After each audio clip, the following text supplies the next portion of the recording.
আলহামদুলিল্লাহ নতুন বছরের শুরুটা হয়েছিল আমার বাবার বাড়িতে। বাবা, মা, বাবাই সবার সাথে নতুন বছরের ১ম দিনটা তো অনেক সুন্দর কেটেছে। আর সাথে ছিল আমার মায়ের হাতের গরম, গরম পিঠা। যেই পিঠাটা খেতে আমি খুব বেশি পছন্দ করি। ফ্ল্যাশব্যাক। হে এভরিওয়ান, আসসালামু আলাইকুম। কি অবস্থা সবার? কেমন আছো সবাই? সবাইকে নতুন বছরের অনেক অনেক শুভেচ্ছা। যদিও আমার ভিডিওটা আপলোড করতে একটু লেট হয়ে গেল। কোনো ব্যাপার না। তো 31st নাইটের রাতেই আমরা ভেবে রেখেছিলাম যে 1st জানুয়ারি সকালে আমরা হাঁটতে বের হব। যেমন কথা তেমন কাজ। আমরা আগের দিন রাতেই অ্যালার্ম দিয়ে রাখি সকাল ৬টার। আর ৬টা বাজার সাথে সাথে আমরা ৩ জন উঠে পড়ি। আর আমি আর হাসান যাব মানে আমার বাবাই আমাদের সাথে যাবে, এটা একদম মাস্ট। কারণ তাকে রেখে তো আমরা কোথাও যেতে পারি না। আর আলহামদুলিল্লাহ নতুন বছরের শুরুটা আমার বাবা-মা সবার সাথেই হয়েছিল। সবার সাথে দিনটা অনেক সুন্দরভাবে শুরু হইছে। আর দেখতেই পারতেছো এরা কি অবস্থা করতেছে রাস্তার মধ্যে হাঁটতে বের হয়ে। আবার একদিকে হাঁটতে বের হয়ে তারা রুটি কিনে খাচ্ছে। মানে বেকারির ছেলেটা গাড়ি নিয়ে যাচ্ছিল। সেখান থেকে আমরা রুটি নিয়ে নিছি। আর এখানে বাবাইয়ের জুতা খুলে গেছে। একদিন ধরে আমরা ভাবতেছিলাম যে সকালে হাঁটতে বের হব। বাট বের হওয়া হচ্ছিল না। সকালে যখন শীত লাগে তখন আর কম্বলের নিচ থেকে বেরই হতে ইচ্ছা করে না। তাই আমরা ভেবেছিলাম যে ওকে 1st জানুয়ারি সকালটা আমরা খুব সুন্দরভাবে শুরু করব। সকালে বের হয়ে হাঁটাহাঁটি করব।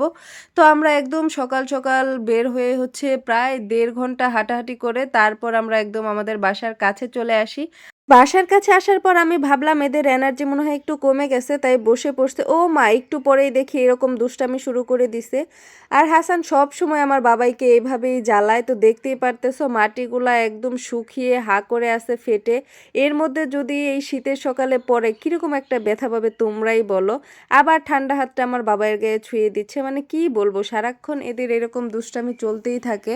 তো নতুন বছরের ১ম সকালটা আমাদের খুবই সুন্দর কেটেছে। তো তারপর আমরা হাঁটাহাঁটি করে বাসায় এসে দেখলাম যে আম্মু আমার জন্য আমার পছন্দের খুদের ভাত আর ২ টা আমার পছন্দের ভর্তা বানাইছে। আমার তো খুদের ভাত খেতে খুবই ভালো লাগে। আর শীতের দিনে আরেকটু বেশিই ভালো লাগে। তো তারপর খাওয়া-দাওয়া শেষ করে আবার আমরা একটু বাহিরে বের হলাম একটু হাঁটাহাঁটি করতে। আর এই তো আমাদের নারিকেল গাছ, দেখতেই পাচ্ছ কতগুলো নারিকেল ধরে আছে। বাট শীতের জন্য কাউকেই গাছে উঠাতে পারতেছি না আর পারতেও পারতেছি না। তো সারাটা দিন তো ঘোরাঘুরি করতে করতেই কেটে গেল। তারপর সন্ধ্যার সময় হাসান বলল সে সংসায় পিঠা খাবে। আর এই পিঠাটা আমার খুবই পছন্দ। আর হাসান তো এই পিঠাটা আমাদের বিয়ের পরই ১ম খেয়েছিল। বাট তার খুবই পছন্দ এখন। সে তো প্রতিবার আসলেই আম্মুকে বলবে যে এই পিঠাটাই তাকে বানিয়ে খেতে, অন্য কোনো পিঠা এখন আর তার অত বেশি ভালো লাগে না।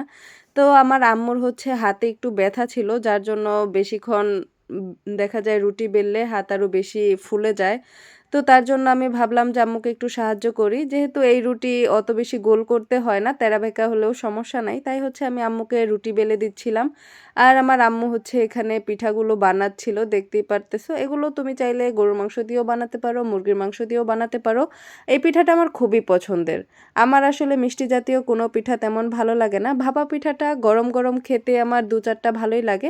বাট তারপর আর খেতে ইচ্ছা করে না। মানে একদিন খেলে আরেকদিন আর খেতে ইচ্ছা করে না।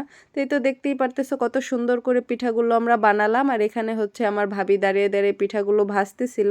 আর ওদিকে আমরা এখনো পিঠা বানাচ্ছিলাম। তার ফাঁকে, ফাঁকে আমি একটু ভিডিও ক্লিপ নিয়ে রাখছিলাম। যেহেতু তোমাদের সাথে শেয়ার করব সেজন্য।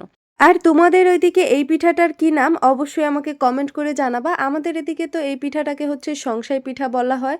এটা মুরগির মাংস বা গরুর মাংস পাটায় ছেঁচে তারপর রান্না করে সেই মাংসটা দিয়ে বানানো হয়। এই তো এখানে ১ম কতগুলো পিঠা হওয়ার পর আমি বাবাই আর হাসানের জন্য নিয়ে আসলাম। আর এখানে নিজেও একটা খাচ্ছিলাম। আমার বাবাই আবার দেখো আমাকে হাই দিচ্ছিল আর এখানে হা করে বসে আছে পিঠা নিয়ে। আর এইদিকে ফ্রি ফায়ার লাভার বলে কথা, সে একদিকে ফ্রি ফায়ার গেম খেলতেছিল, আরেকদিকে বসে বসে পিঠা খাচ্ছিল। মানে এত আরাম মানুষের কোথায় থাকে ভাই। গরম গরম পিঠা মুখের সামনে এসে ধরতেছি আর সে গেম খেলতেছে আর বসে বসে খাচ্ছে। তো রাতটা তো কেটে গেল। পরের দিন সকালে ঘুম থেকে উঠে হাসান আবার পিঠা খুঁজতেছিল, তো ওকেও বের করে দিলাম। আর আমিও এখানে বসে বসে একটা পিঠা খাচ্ছিলাম। আর সাথেই তো আমার বাবাই চলে আসলো। সে আবার খুব বেশি জমিদার, সে ঠান্ডা জিনিস খেতে পছন্দ করে না। আর আমি এখানে ঠান্ডা পিঠাটাই খাচ্ছিলাম, যে জন্য সে এক কামড় নিয়ে দেখছো পিঠাটা সরিয়ে দিছে। তো আমার নতুন বছরের শুরুটা তো অনেক ভালোভাবেই হয়েছে। দোয়া করি তোমাদেরও নতুন বছরের প্রতিটা দিন অনেক ভালো কাটুক। আজকের ভিডিওটা এই পর্যন্তই, দেখা হবে নেক্সট ভিডিওতে। আল্লাহ হাফেজ।